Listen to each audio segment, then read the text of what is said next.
it's a sad day. I mean, they've reached into the hearts of the town and they've ripped them out. And this is, of course, a boardroom betrayal of working-class Australia. Nobody should pretend that governments can intervene and reverse commercial decisions of that kind. In my view, we are facing up to what needs to be done to have a viable business in Newcastle in the future.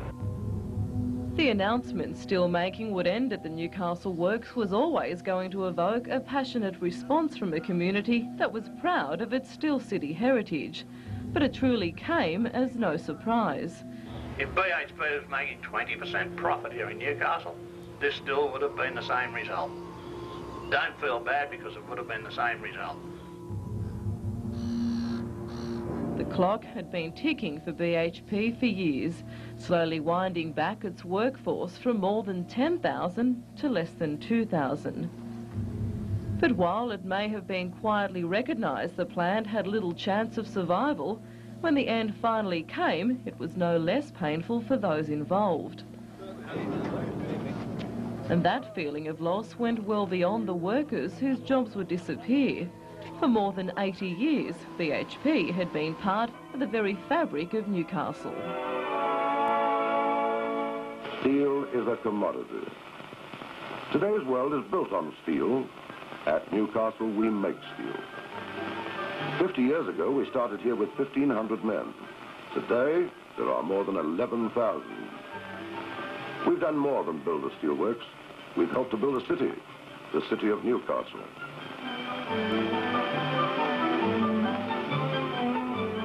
The city of Newcastle was literally built from the windfall of the steelworks, and no one recognises that better than the men and women who worked there.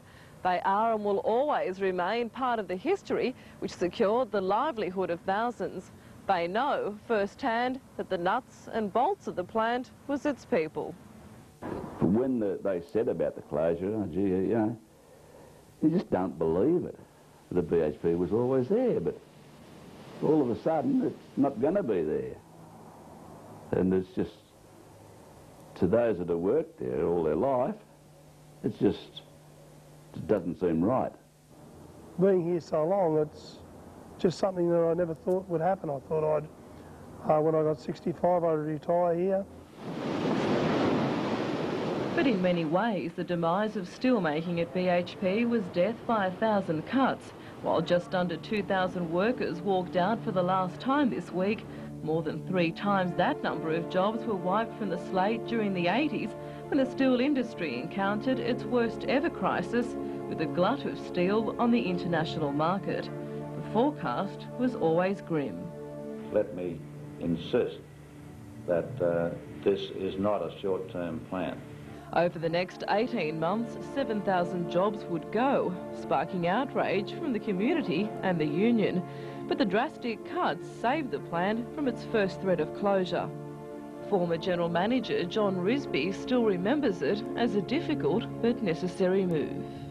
To say goodbye to a lot of people that I'd worked with was probably the most difficult thing I had to face, and there were many of them. If Risby did not do what he actually did, this plant would have been shut in 1982.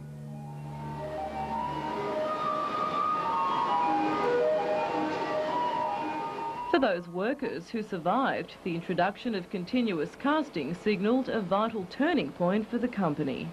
Risby and Phil Carling decided that the only thing that is going to save Newcastle Steelworks was to introduce a continuous casting machine.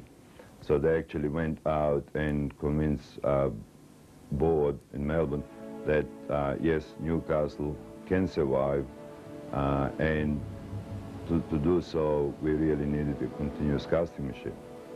It was a progressive move which breathed another 17 years of life into the ailing plant. As the steelworks shrank, it seemed only a shadow of its early days as the birthplace of heavy industry. BHP contributed a hell of a lot to Australia. All these people that gristle about BHP in Newcastle, oh, it's been here and it's taken a lot out of the place. By gee, BHP put a lot back into it. A lot of people think Newcastle would be better off, but I don't think there's too many families in Newcastle that couldn't say they don't know someone that's worked at BHP or has had someone that they know works here, or or got something made here.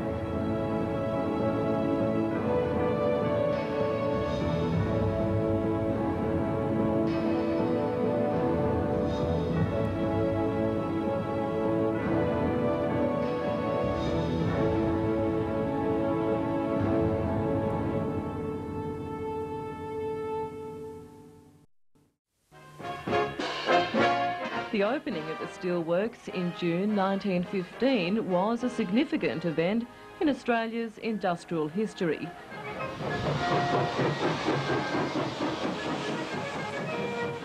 The plant became an engine room driving the development of a growing nation. Construction, manufacturing, everything it seemed needed steel. And from the moment of the company's inception, the order book was filled for more than a year ahead. The decision to build an east-west transcontinental railway created a demand for immense quantities of steel rails, BHP the only source in Australia. We'd started out to make rail to produce the 150,000 tonnes a year Australia had been importing. So when the first train crossed Australia, it ran on rails we'd made in Newcastle. It wasn't the first company to attempt steel making, but in the years that followed, it proved to be the most successful. It's also how the big Australian was born.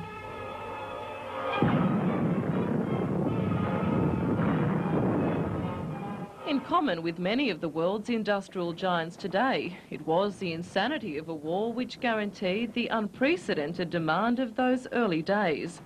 The rush for orders called for immediate expansion, with 16,000 tonnes of rails used for war purposes overseas and 16,000 tonnes of munitions steel for the UK. Wartime shipbuilding forced the plant's steel-making capacity to be doubled to 300,000 tonnes. But engines of war don't run forever, and by 1922 it was a very different story. Despite protective tariffs, imported steel was considerably cheaper.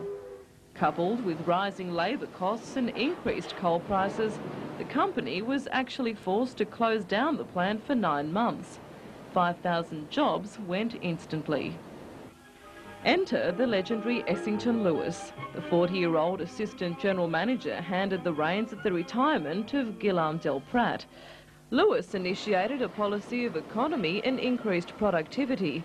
Amongst the changes, 2 more open hearth furnaces were commissioned and the original coke ovens replaced. By the late 1920s, the steel plant was the most efficient in the world. We did our best to meet overseas competition. We had to. We had to lower our costs. That meant a drive for more efficiency. And then the Depression hit us. But so well had Lewis done his job that during the Great Depression, the Newcastle plant was the only steel company in the world which actually went into a period of recovery. Tom Walton remembers lining up at the gates during that time and being lucky enough to be singled out for a job that sustained him for 41 years.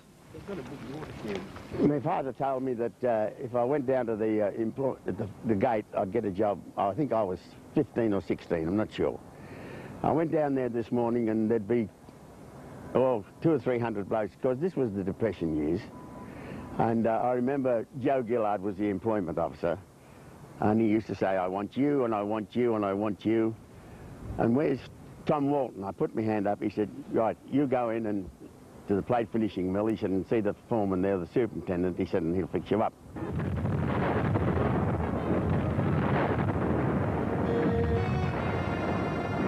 Again, it would be the thunder of war which would chart the course of BHP. But this time, the company didn't wait for the first shot to be fired. In September 1935, 3 chiefs of staff from Australia's armed forces held a secret meeting and predicted a war in Europe and the Asia-Pacific by 1939. And BHP was told to get ready. In less than 12 months, the plant was already mass-producing shell cases for 18-pounders and anti-aircraft guns. Because the war started in 1939, they were taking people in. They started to get a bigger influx of apprentices. When I started in the June, I think I went in with about 8 fellows altogether. But by the end of the year, you'd see anything up to 20 apprentices, new boys coming in. It was extremely hard work, especially during the war when we were striving to produce every tonne of steel we could. If you were an ordinary labourer at BHP, you were not allowed to go unless you got permission, unless they could find someone to replace you. The Newcastle Works would itself even be brushed by war. 2 shells from a Japanese submarine landing in the plant, fortunately missing their mark, the huge gas holders. I heard these whizzing noises through the air. I got up to investigate and I saw the greatest sight ever in my life, just in time to see the Beery light illuminate Newcastle.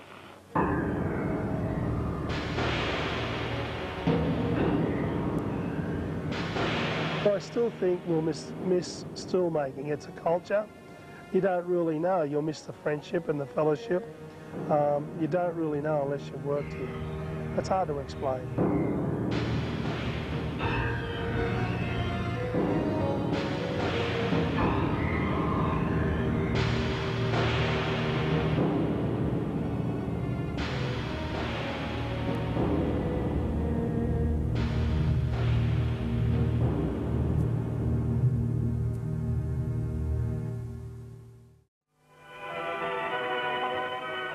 For many families in the Hunter, working at the steelworks has been an accepted family tradition, in some cases spanning several generations. Well, my father worked at BHP for a while with the wire for 25 years. Both my grandfathers worked here, 3 uncles, and one of my aunties even worked in the library when she was really young, so yeah, you could say it's been a family affair. It's a part of our history at home. As I said before, I believe that we're a family of steel, BHP steel. Grandfather started here when it first started, around about 1915. He worked here for nearly 50 years. Dad was here for about 48 years at the plate finishing mill, and I've been in this shop 38. Former employee Min Palmer says 22 members of her family worked at the plant at some stage, including her uncle, former General Manager Norman Jones, and her grandfather John Swainson, the plant's work secretary, seen here with Essington Lewis. We knew that our son would work at BHP, which actually he did. He was a metallurgist. Likewise, Jack Dixon's children followed in his footsteps. My family depended on me working here. 3 of my children have worked here in the past. One time I used to say, there's a Dixon at the BHP 24 hours a day. That wasn't hard to believe in the days when it seemed that just about everyone knew someone that had worked at the plant. At its peak, during the 50s and 60s, the steelworks employed more than 11,000 workers.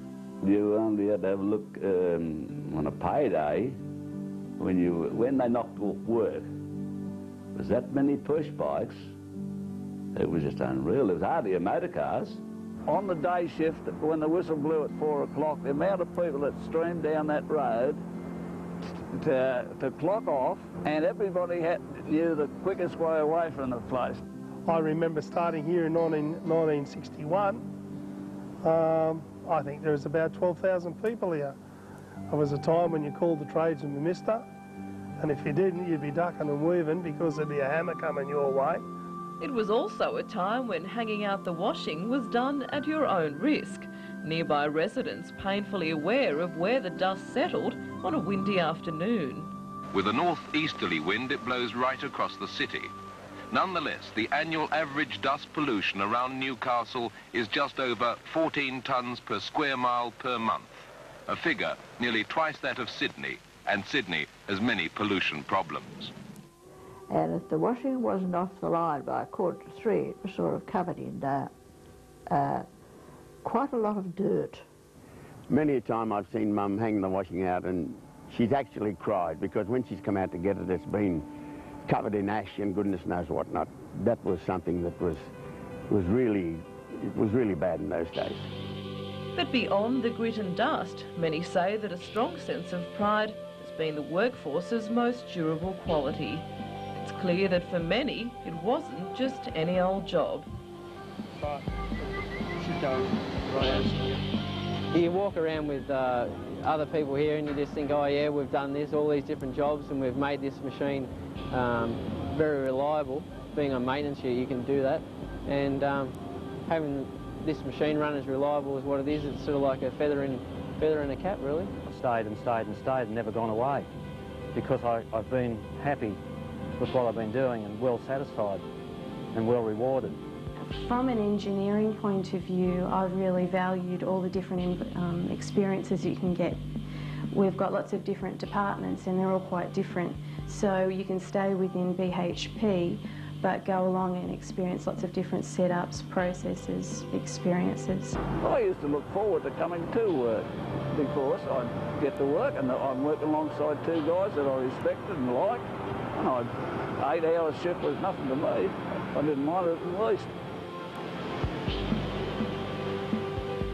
Others recount their first start at the plant as somewhat of a culture shock.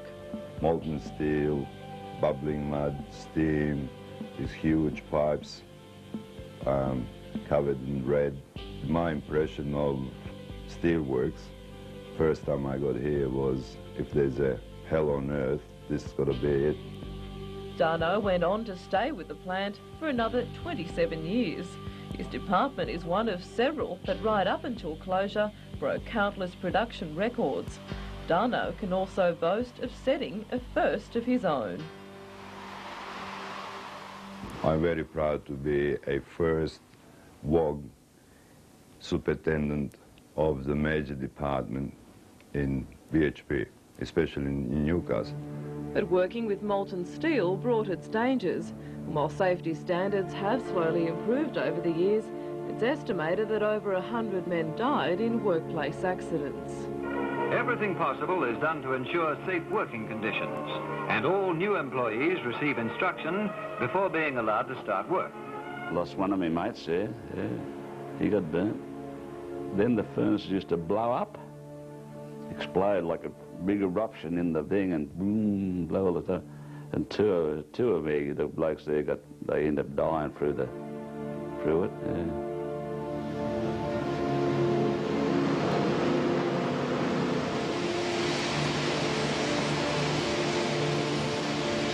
At the coke ovens, right up until closure, safety was always paramount to workers.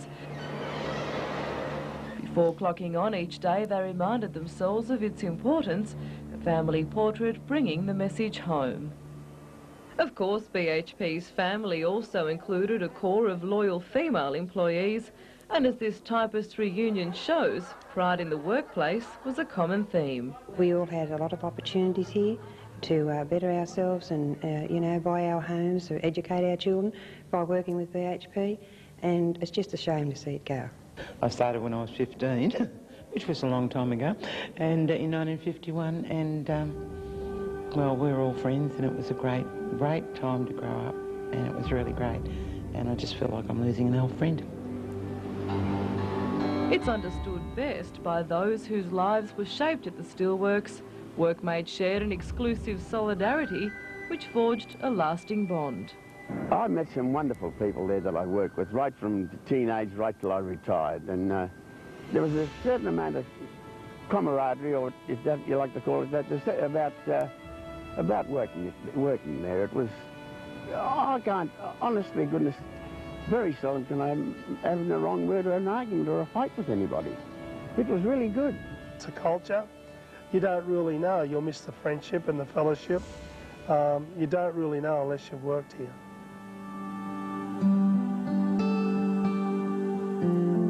Yes, I think it's going to be a very, very happy semi-retirement.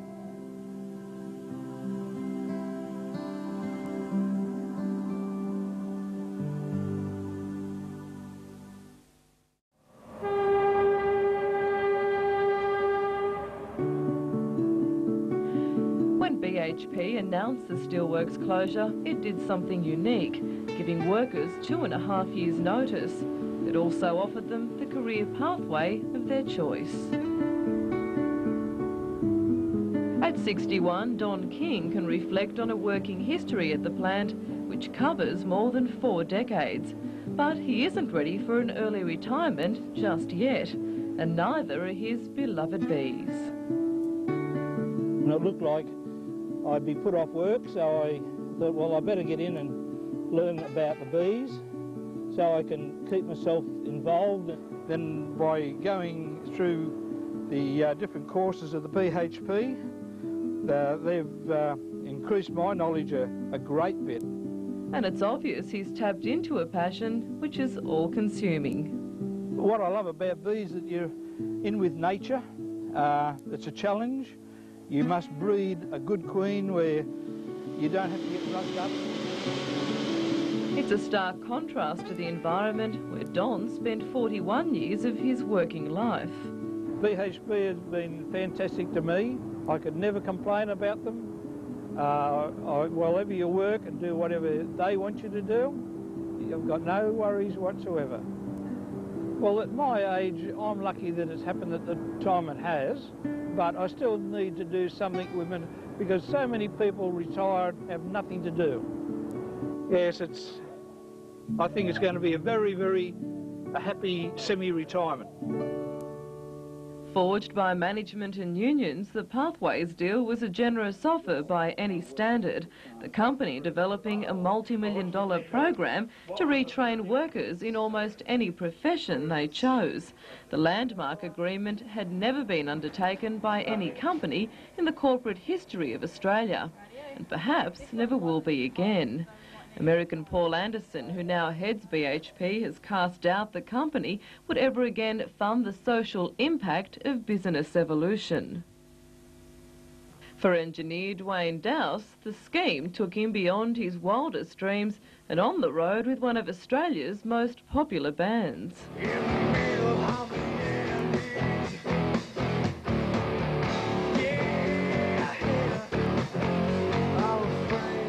If you'd have told me 3 years ago when I got involved with the band what I'd be doing now, I'd think you were crazy. Dwayne started retraining in the area of information technology, but it was a ride on the information highway that ultimately captured his imagination and led to him creating an award-winning webpage for one of his favourite bands, Silverchair. A few months ago, the Llama Appreciation Society webpage won the prestigious Honour Award, guaranteeing Dwayne a secure and rewarding future when he gave up his day job at the air separation plant. I'd always wanted to go into information technology.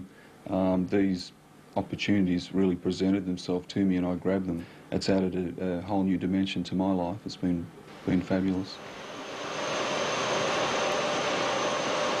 David King also couldn't resist taking the plunge. Like Dwayne, the Pathways program opened up a new world for him underwater. Something I was interested in, basically, something I enjoyed doing. It's been a hobby of mine for a number of years. Although the last couple of years I haven't been doing enough of it, but yeah, something I really wanted to do. And even though it doesn't necessarily offer him a new profession, he's hoping that when a teaching position with a diving company does come up, his training will give him a head start. Meantime, others are banking on the skills they've already learned on the job. The skills I've learned in my job in particular, like, are transportable to other industries as well. They're not just for industry. Like, the stuff that I've learned is like management skills, and that travels anywhere, not just in industry. Like, so if I wanted to take up a totally different role, I could, and I think I'd be able to excel in it.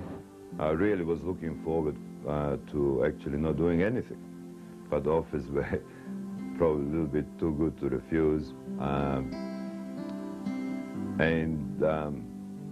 My wife thinks I'm too early to go fishing permanently, so I might not have a choice. For others, though, the path may not be such a clear-cut one, as even the current general manager acknowledges. No one underplays the degree of difficulty for so many of our employees, and I certainly wouldn't want to give the impression that everything is sweetness and light for everybody, because I know for a large number of people out there that what we're facing and what they're facing is really very, very difficult. History will show that a lot of the BHP people who are going to be put out of work will find work. The problem is that they may displace less skilled people in the workforce, and those less skilled people then go onto the unemployment list. The unemployment queue is also looming for those hoping to enter the workforce, as fourth-year fitter and turner apprentice Shane Close has already found out.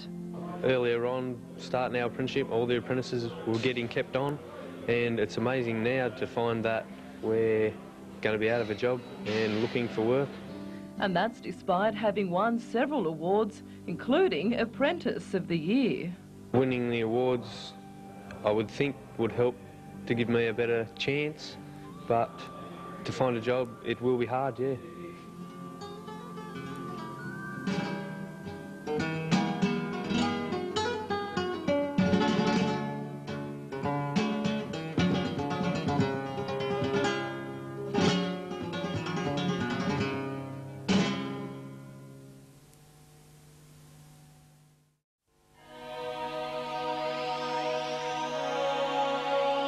If you think Newcastle is the only region to ever go through something like this, then think again.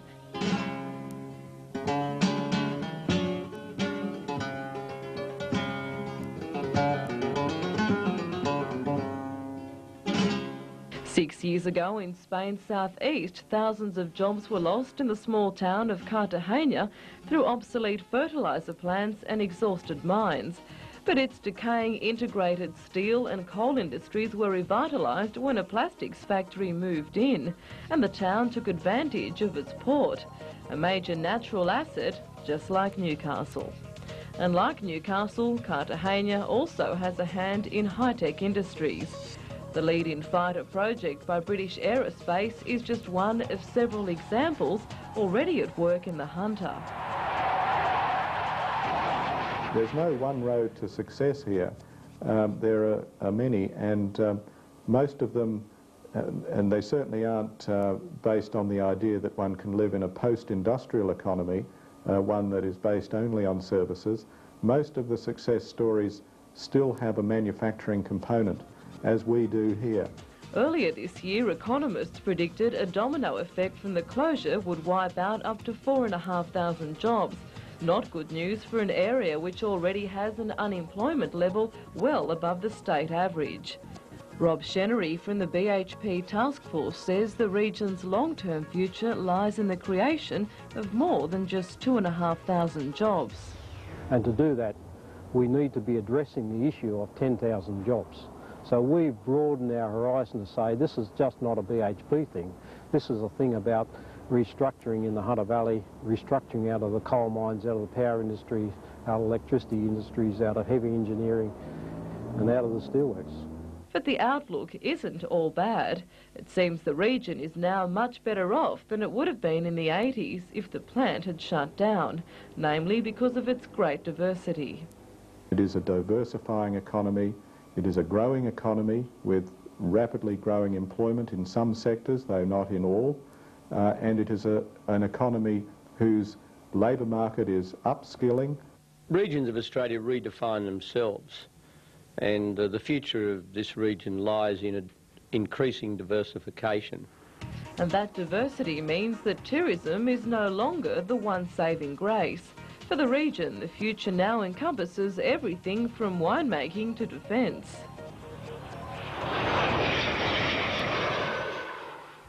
And while high-tech industries, container terminals and other blue sky proposals might promise much, at the end of the day it will be a test of the region's political and commercial toughness to see them brought to reality.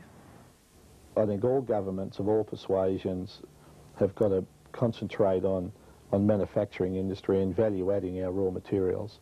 It's the only way that you're going to create wealth and jobs in this country. And the Hunter, our region, is ideally suited for manufacturing industry. For the time being, though, the new Newcastle will still have a BHP presence. The rod and bar mill will continue to employ around 1,000 people rolling product from steel made in Whyalla. even though in the next 6 months it might be in the hands of new owners. Even from the skyline point of view, that when you think about a Newcastle in a couple of years' time that will be rid of the smokestacks and rid of the big industrial sorts of artefacts out there, as much as we want to remember and commemorate those things, I think it will again be very much part of what the Newcastle is going to be all about in the future. And then there are some who predict our steel-making days aren't gone forever. It either needed to be redeveloped into a different type of steelworks or it needs to close. BHP decided it was going to close. I think this area will be stronger in the long run, and I don't think it will be the last time we'll see a steelworks here. But for some, that revelation has come too late.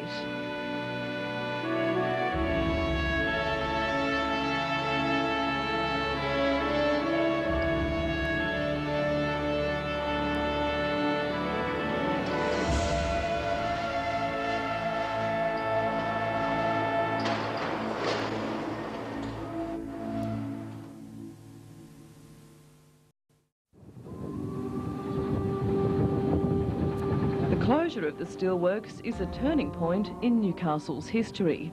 For many Novocastrians, it's time to move on. I think this is a beautiful city, and I think now we've got to just move on with it, yes. I think it's going to be for the better, but it'll be a little bit sad for the older people. I think it definitely will be better off, because I think that Newcastle needs a chance in tourism, and I think with BHP closing down we can lose our whole steel city image. It will be a much more environmentally happier place, although a lot of jobs will be lost, so I don't know, you sort of have to weigh the ups and downs. I think it will definitely, pollution-wise, like environmentally, it will definitely be better off. It's a shame that people are going to be put out of work, but it's nice to see a bit of a change happening. For others, the closure represents a different story altogether. Well, they've done nothing for Newcastle. Zero. And it's just a blight on the city. I feel very sorry when I hear comments like that, because it'd be very interesting to speculate what might have happened, what might have been if the steelworks hadn't have been here. For example, no Lysarts, no Stewart and Lloyd's, which is now tube makers, no Rylands, which is now AWI, no Coppers, no New Bowls refractories, no Commonwealth Steel. I mean, you can go on and on. What is certain is that the history of this industrial giant will be preserved like no other. Workers have already helped compile 18 books on life at the steelworks. Others have captured it on film and video. And at least one feature film will be in cinemas next year.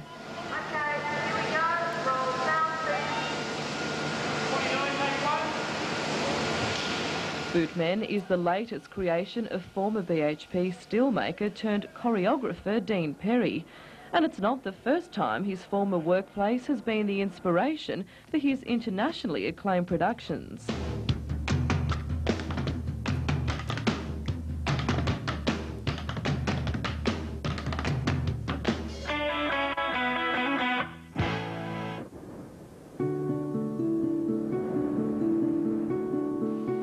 But it's a sentimental attachment to the plant that will live on in the workers, many of whom dedicated their entire working life to the steelworks. It's estimated that since opening in 1915, more than 50,000 workers passed through the gates. The average length of service, 21 years. So while the closure is a catalyst for change in Newcastle's future, it also closes the door on an era where a job for life was guaranteed and respected. Not only do we lose jobs, but we will lose a lot of our mates. And that's one of the hardest things. The mates that we work with 10, 11 years, you've got to part. The pride that the people of Newcastle had in what they were producing will never ever be replaced. And whether there's another place in this country, I don't know, but it was something special. The steelworks has meant a lot of different things to a lot of different people. But it was when the signature plume of steam was removed from the city's landscape, the closure finally hit home.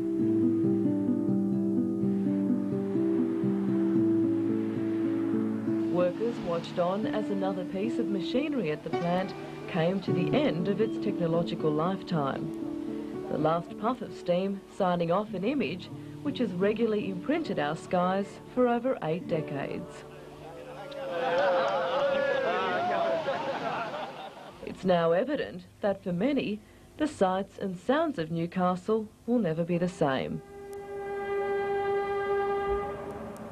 It was a great era in the Newcastle, even though they were always complaining about smog and that. But I grew up in that BHP smog, and you always knew when the whistle sounded it was midnight or 4 o'clock. You could hear the whistle where I lived, and you set your clocks by the BHP whistle.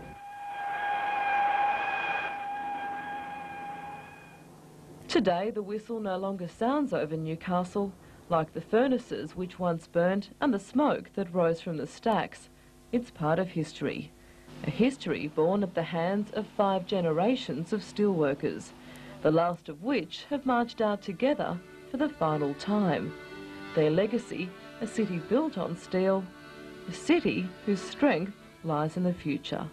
They did their best, they gave their dreams, that's why we stand on holy ground. All iron and steel, we sing their song. Their song lives on, the work is on, the work that made the iron and steel. I don't mind losing a job, I don't mind a closing department, but losing a lot of my friends is going to be pretty hard. In time of war, the women came. They worked when danger touched the shore. They joined the men of iron and steel. I think Newcastle people will always be made of steel. Just because steel making is closing, Newcastle people are pretty tough. There's no doubt about that, and we should be proud of that fact.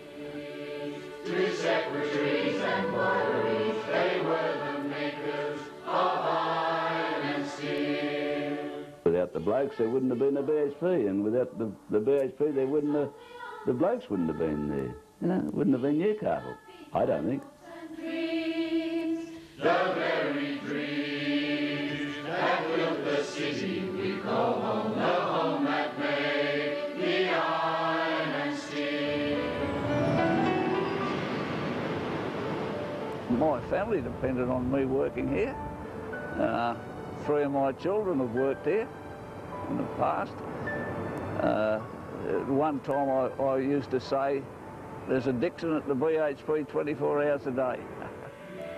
We knew that our son would work at BHP, which actually he did. He was a metallurgist.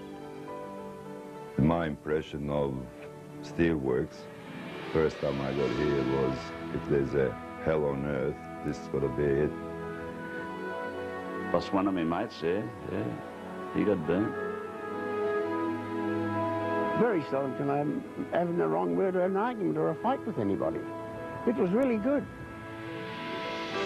We all have a lot of opportunities here to better ourselves and, you know, buy our homes, or educate our children by working with BHP, and it's just a shame to see it go. Oh, I wouldn't have done anything else for the world. Steelmaking, I'm probably still a steelmaker at heart, but every day was a challenge, and that was great. I loved it, yeah.